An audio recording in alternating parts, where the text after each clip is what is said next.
Let's talk about a technology that's basically giving factories a superpower, the ability to see the future.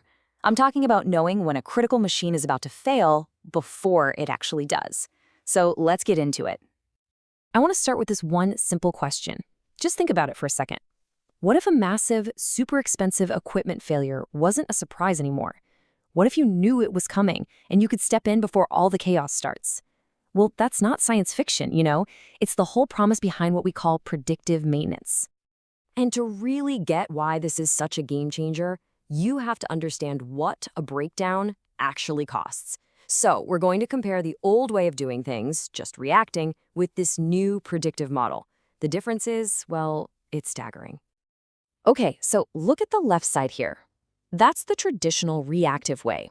You basically run a machine until it breaks. Then, suddenly an alarm goes off, the whole production line stops, and you're scrambling to make crazy expensive emergency repair calls. Now, look at the right.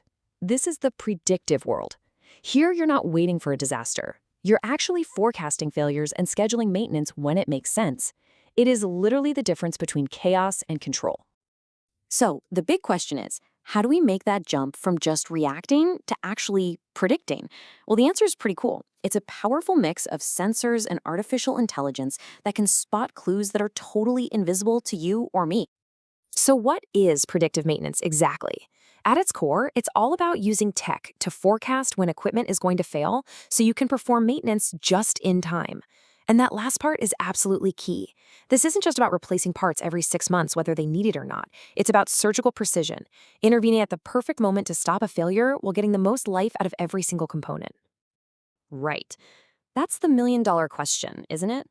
It kind of sounds like magic, but the process behind it is actually super logical and all driven by data. Let's break it down.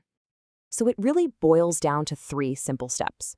First, you have these AI-powered IoT. That's Internet of Things, sensors. They're constantly listening to the equipment, measuring tiny shifts in vibration, slight increases in heat, even acoustic signatures.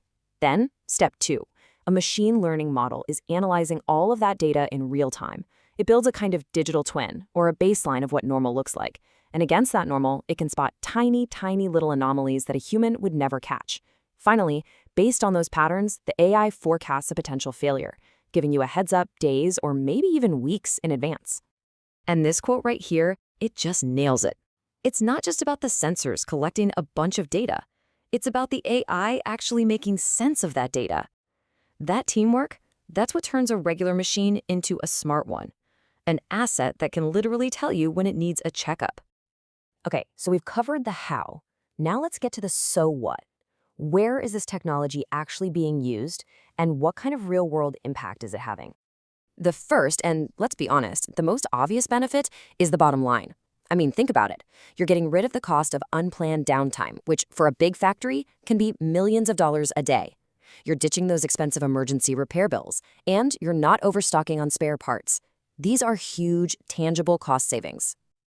But beyond just saving money, this leads to a massive improvement in uptime. And uptime is everything. It's the measure of how reliable and productive you are. When your machines are running when they're supposed to be, you're just more efficient, you hit your deadlines, and your whole operation becomes way more dependable. And let's look at a few places where this is happening right now. In manufacturing, it means your assembly line doesn't just grind to a halt out of nowhere. In logistics, it means that fleet of delivery trucks or those warehouse robots, they stay in perfect running shape. And in the energy sector, it's a wind turbine that signals, hey, I need a new bearing, long before catastrophic failure sends pieces flying. So we've pretty much established this is a seriously powerful tool for industry. But, like with any tech this big, it makes you wonder, what's the next step? Where could this predictive power go from here? And that's the really exciting question I want to leave you with. I mean, if AI can learn the patterns of a machine breaking down, what other complex systems could it figure out? Could we predict traffic jams, supply chain disruptions, maybe even resource shortages? The ability to see a problem coming and act before it happens, that could reshape not just our factories, but maybe our whole world. Thanks for digging into this with me.